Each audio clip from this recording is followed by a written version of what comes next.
Hello everyone, welcome to cricketworld.com. We are back again with our match insights video, and today we're going to be looking at the third and final ODI between Australia and India, which is going to be played at the historic Sydney Cricket Ground.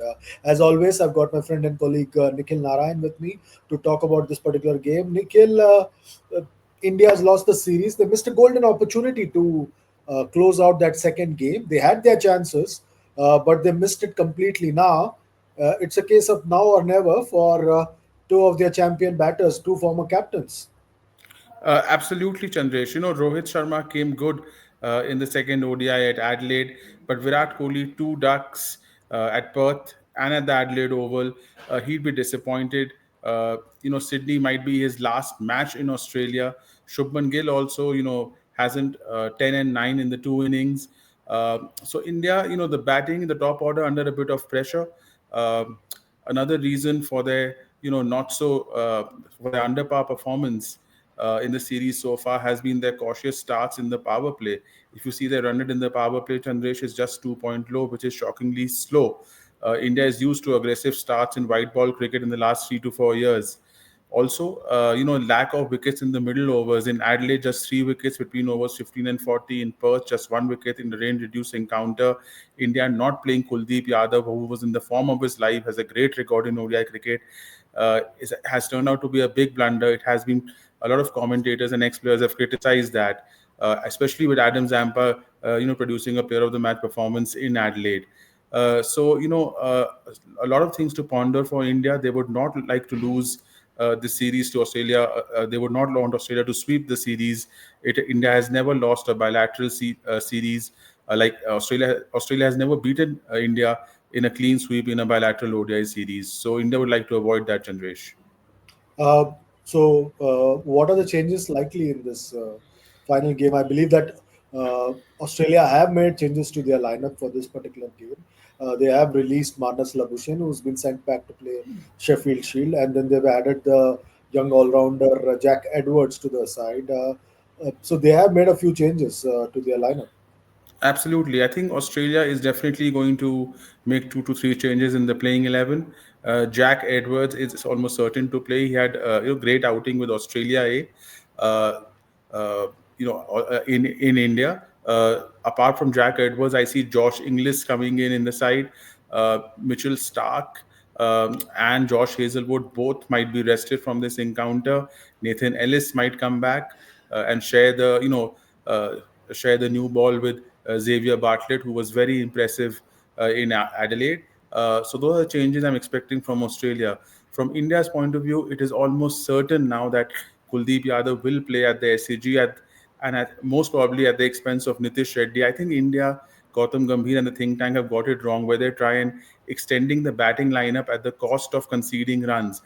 India's fast bowling resources, apart from Arshdeep and Siraj, with Nitish Reddy and Harshit Rana, do not look good. They're conceding a lot of runs.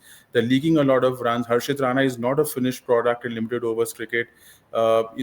His economy rate in the series, Chandresh, is 7 plus. So is Nitish Reddy 7.5 plus.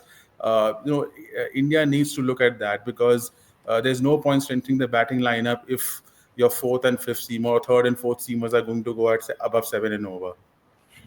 And also, if you see the side is a little hamstrung because unlike Australia and India's own T20 squad, where the batters ball a bit, this lineup is hamstrung because the batters don't ball. The top four don't contribute anything with with the ball as well. So you're forced to play all rounders. You're forced to compromise with your bowling because the batters are also coming in cold. Three of the top four Absolutely, batters are Chandrash, and that's also. the reason you're strengthening your all-rounders list. That's not helping India scores. They're conceding more than the runs they're able to score at number 7 and 8, and this has been counterproductive. India, might have as well play specialists in Kuldeep Yadav, and I'm almost certain that Prasidh Krishna, who's a hit the deck bowler who gets extracts extra bounce from Australian wickets, might also get a look in Sydney because Nitish Reddy and Harshit Rana, although they can hit the long ball, but they're too expensive and it's not helping India's cause. Neither are they picking wickets. So it is it's the balance that way is not right for India. Okay, who are some of the key players to look out for? The two key players for India, I'm looking at Chandresha, Rohit Sharma, and Kuldeep Yadav. Rohit Sharma got a 73 of 97 Adelaide. Not his most fluent knock. He started cautiously, but then he was coming onto his own. Remember, he has a strike rate of 117 in power play in ODI since 2024. So it's still very high. He has a fantastic record in Australia, as we've discussed, average of 52, striking at 90 with 500. Kuldeep Yadav has been brilliant in his last 9 innings, strike rate of 31.7. He was India's leading wicket taker in the Asia Cup. Great form in the Test series versus West Indies. I think he's going to make a big impact given the wicket at the SCG is conducive to spin. Adam Zampa already made a mark in Adelaide. Two players for Australia, Josh Hazelwood, 2 for 20 in 7 overs at Perth. And although he hasn't picked too many wickets, but an economy rate of Chandresh 2.8 in the power play. So he's been relentless with his line and length. He's created the pressure, not let the Indian batters get away in the first 10 overs. And then I'm looking at Travis Head, who's hadn't had a great series so far, but he has a brilliant overall record in ODIs, average of 44, striking at 106, as we discussed before, across formats, striking at 127 in ODIs in the power play since 2023, amongst the highest in the world. And the two key battles in your view that will define this contest? Uh, I'm going to look at Rohit Sharma versus Josh Hazelwood. If Josh Hazelwood plays, in the first 10 overs, that's because Rohit Sharma is again, he's not going to hold back. I think he's going to go after Josh Hazelwood, and Hazelwood, as we said, has been brilliantly restrictive in the power play. And then I'm looking forward to Virat Kohli in what probably would be his last international match in Australia, a place where he has, you know, performed brilliantly over the years versus the leg spinner Adam Zampa, who was the player of the match in Adelaide. Uh, Zampa has dismissed Kohli 6 times in around 15 encounters, but Virat Kohli would want to end his last international match in Australia on a high. Okay, now the big question: can India pull one back in this series? I think India. I think India will pull this one back. I think they were close in Adelaide. I think India have a around.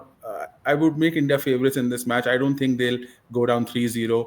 It's going to be a very tight encounter. Australia will not give anything away, but if Australia do, give rest to some players, that will sort of give India a slight advantage in this encounter. So I would say around 55% to India in this encounter, Chandresh.